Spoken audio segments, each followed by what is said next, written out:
ጤና ይስጥልኝ የታሪክ ተከታታዮች፣ ለጊዜው ስሜን መጥቀስ አልፈልግም። ተወልጄ ያደግኩት በኢትዮጵያ እንደ ክልል ደግሞ መጥቀስ ካስፈለገ በአማራው ክልል በአንድ የገጠር ቀበሌ ውስጥ ነው። በጾታዬ ሴት ነኝ።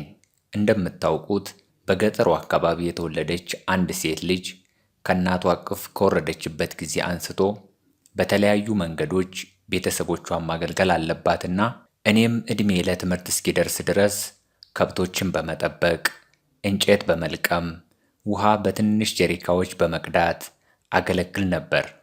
ዕድሜሽ ለትምህርት እስኪደርስ ድረስ እንዴት ይህን ሁሉ ሥራ ትሰሪያለሽ ልትሉኝ ትችላላችሁ። እኔ እንደናንተ በ3 ዓመቴ ኬጂ ገብቼ በ6 ዓመቴ ተመርቄ በ7 ዓመቴ አንደኛ ክፍል የጀመርኩ እንዳይመስላችሁ። እኔ በ1995 ዓ.ም በጥቅምት ወር አንደኛ ክፍል ወስደው ቤተሰቦቼ ሲያስመዘግቡኝ ዕድሜ 12 ጨርሼ 13ኛ ዓመቴ ልጅ ጀምሬ ነበረ። ቤተሰቦችም በኢኮኖሚ ደካማ ስለነበሩ በትምህርቴ ላይ ሙሉ ትኩረቴን እንዳላደርግ ትልቅ ተጽዕኖ በእኔ ላይ ነበረው። እንዲህ እያልኩ እስከ 8ኛ ክፍል መድረስ ብችልም ከ8 ወደ 9 ግን ማለፍ አልቻልኩም። የትምህርት ፍላጎቴም እዚያው ላይ ተሟጠጠ። ለ1 ዓመት ያክል እቤት ተቀመጥኩኝ። ከዚያ በኋላ ግን ቤተሰቦቼ እንዲህ ሲሉ ጠየቁኝ።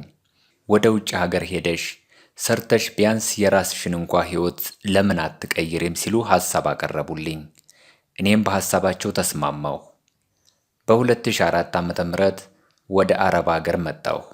እየሰራሁ እያለሁ በአንድ ሶሻል ሚዲያ ላይ ከአንድ ሰው ጋር ተዋወቅን። ከሱም ጋር ለረጅም ጊዜ ብዙ ነገሮችን ካወራን በኋላ አላደል የወደፊት የትዳር ጓደኛዬ ሊሆን የሚችል ሰው መስሎ ቀረበኝ።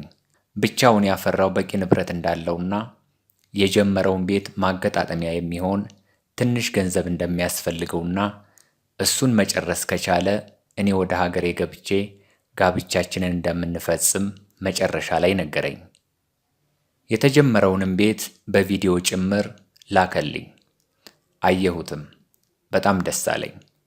በሰዓቱ ለቤተሰቦችም ብር እየላኩላቸው የራሳቸውን ቤት እየሰሩ ነበረ። ግራ ግን ተጋባሁ። ነገር ግን እኔ ከምፈልገው ነገርና ልጁ ከሚሰጠኝ አሳማኝ ምክንያቶች አንጻር ለዚህ ሰው ብር መላክ እንዳለብኝ ተሰማኝ። መጠኑን ባልጠቅስላችሁም የተወሰነ ብር ላኩለት። ብዙ ነገሮችን ማውራት፣ አንድ ሌሊት ሙሉ ቪዲዮ ኮል ከፍተን ማደራችንን ቀጠልን። ቤቱን እየሰራም እንደሆነ ይነግረኛል።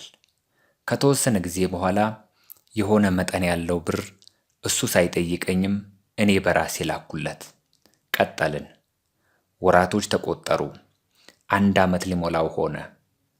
አጠር ላድርገውና ስለ ቤቱ መጠናቀቅ ስጠይቀው የተለያዩ ምክንያቶች ይደረድርልኝ ጀመር። የዕቃዎች መወደድ፣ የቀን ሰራተኞች ዋጋ መጨመር ወዘተረፈ። እያለ ሁኔታው ተቀይሮ መደወል ያለብኝ እኔ ሆንኩ። ሲፈልግ ያነሳል፣ ሳይፈልግ አያነሳም። በፊት ስለምናወራቸው ነገሮችም አሁን ማውራት ደስ እንደማይለው ይሰማኝ ጀመር። ጥርጣሬ ይገባኝ ጀመር። አንድ ቀን ልመጣ ነው አልኩት። ጥርጣሬ ውስጥ ስለገባሁ እውነት አደረግኩትና መጣሁ። ወደ ሀገር ከገባሁ በኋላ ጉዳዩን ላሳጥርላችሁና ከመገናኘታችን በፊት አንድ እውነት ልንገርሽ አለኝ በስልክ። እኔ ባለቤት አለችኝ፣ ግን ልንፋታ አስበናል። ከእሷ ጋር ያለንን ጉዳይ ልጨርስና ከዚያ በኋላ ብታወሪኝ አይሻልም ብሎ ዘጋብኝ። ስልኩንም አጠፋ። ቁጭ ብዬ ማልቀስ ጀመርኩኝ። ለቤተሰቦቼ ይህን ነገር አልነገርኳቸውም። የመጣሽበት ምክንያት ምንድን ነው ሲሉኝም እነሱ እየሰሩት ያሉትን ቤት ለማየት ነው ብዬ ነው የነገርኳቸው። በጣም ተጨነቁ። ቤተሰቦችም ደግመው ደጋግመው አሁን መምጣት አልነበረብሽም፣ እኛ እኮ እየሰራን ነው፣ የራሴ የምትይው ነገር ደግሞ እንዲኖርሽ ሄደሽ አሁንም ስሪ አሉኝ። እህት ወንድሞቼ፣ ይህን ጉዳይ ለቤተሰቦቼ የማካፍልበት ሞራል ሳጣ ተመልሼ ከመጣሁ 2 ሳምንት ሆኖኛል። አረብ አገር ነኝ አሁን። ይህንን ነገር ስጽፍላችሁ አንድም ምክር እንድትሰጡኝ፣ 2ም ከኔ እንድትማሩ ነው። ምን ትመክሩኛላችሁ? ስልክ የነበረውን ገንዘብስ እንዴት አድርጌ ማስመለስ እችላለሁ? ሰውየው ስልኩ አይሰራም። ስልኩን አጥፍቷል። ማንም የሚያውቀው ሰውም ላገኝ አልቻልኩም። ምን ትመክሩኛላችሁ? ትላለች እህታችሁ። እንግዲህ የእህታችሁ ታሪክ አጠር ባለመልኩ ይሄንን ይመስላል። ሰላም የቻናሌ ቤተሰቦች እንደምን አላችሁ? በተከታተላችሁት መሰረት ኮመንት ስር እየገባችሁ እሷ ላይቭ ላይ ስለምትከታተላችሁ ኮመንታችሁን ታነባለች። እኔ በሆን ኖሮ ይሄን አደርጋለሁ ወይም ደግሞ በዚህ መልኩ ብትሄጂ ያዋጣሻል የሚል ኮመንታችሁን ጻፉላት። ምናልባት በጣም በርካታ እህቶቻችን በእንደዚህ መልኩ ይለያይ እንጂ ብዙ የሚሸወዱ እህቶቻችን አሉ። ግማሾቹ በፍቅር ይሸወዳሉ፣ ግማሾቹ በተለያየ መልኩ የሚሸወዱ እህቶቻችን በጣም በርካታ ናቸው። ይህንን ስትጽፍ ወይም ደግሞ ከኔ ጋር ተገናኝተን ስትጽፍልኝ ወይም እንዳቀርብላት ስትፈልግ በምንም መልኩ የእሷ ማንነት አይታወቅም። በእንደዚህ መልኩ እንዲቀርብላት ስለፈለገች ነው ማለት ነው።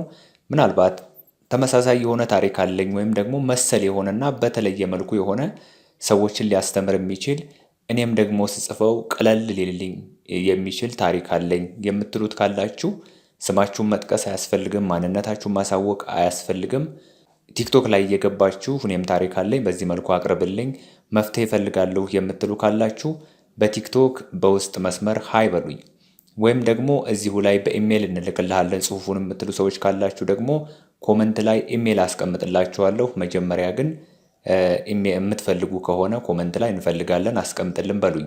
ይህ ነገር በዚህ መልኩ መቅረቡ በጣም ዘርፈ ብዙ ጥቅም ነው ያለው። ብዙ ሰዎች እንዲማሩ ያደርጋል። እነዚያም ሰዎች ደግሞ ከሰዎች ኮመንት አስተማሪ ነገሮችን ሊያገኙ ይችላሉ፣ መፍትሄ ሊያገኙ ይችላሉ ማለት ነው። አንዱ ሰው ከሌላው ሰው ታሪክ ይማራል። እነዚያም ሰዎች ደግሞ በአጋጣሚ መፍትሄ ሊያገኙ ይችላሉ ማለት ነው። የተከታተላችሁን ስለሆነ አመሰግናለሁ። እዚህ ላይ ገብታችሁ ግን ኮመንታችሁን ማስቀመጣችሁን እንዳትረሱ። በጣም በተሻለ መልኩ ለወደፊት መስራትም እንችላለን። አመሰግናለሁ። ቻናሉን ሰብስክራይብ አድርጉ፣ ቪዲዮውን ላይክ አድርጉ። ለብዙ ሰዎችም ደግሞ እንዲደርስና መፍትሄ ከብዙ ሰው በበዛ ቁጥር ወይም የሚያየው ሰው በበዛ ቁጥር መፍትሄዎችን በዚያው ልክ ስለሚበዙ ብዙ ሰዎችም እንዲማሩበት ስለሚያደርግ ሸር ማድረጋችሁን እንዳትረሱ። ላይክ አድርጉ፣ ሰብስክራይብ አድርጉ፣ ሸር አድርጉ። ነገር ግን እኔ በዚህ ቻናል ላይ እንደዚህ አይነት ነገሮችን ሳቀርብ ይህ ለመጀመሪያ ጊዜ ነው። ከዚህ በፊት የሰራኋቸው በጣም ጤና ነክ ቪዲዮዎች አሉ። እነሱን ወደ ታች እየሄዳችሁ ስለ ስነ ተዋልዶ ጤና የተለያዩ የጤና መረጃዎችን የምታገኙበት ቻናል ነው። እነዚያን ቪዲዮዎች ማየት ትችላላችሁ። በተለያዩ ቦታዎች ላይ ለምሳሌ በፌስቡክ ፔጆች ላይ ሊሆን ይችላል እናቶች ችግሮቻችሁን እንዲነግሯችሁ ወይም ጽሁፋችሁን አንብበው መፍትሄ እንዲሰጧችሁ የምትጠይቋቸው ጥያቄዎች በሙሉ እኔ ቻናል ላይ በቪዲዮ መልክ ተሰርተዋሉ። እነዚያም ብታዩአቸው ብዙ መፍትሄዎችን የሚሰጧችሁ፣ ሌላ ቦታ ሄዳችሁ ሰርች የምታደርጓቸው ችግሮቻችሁ በሙሉ በእኔ ቻናል ላይ አሉ። ገብታችሁ ተመልከቷቸው። አመሰግናለሁ።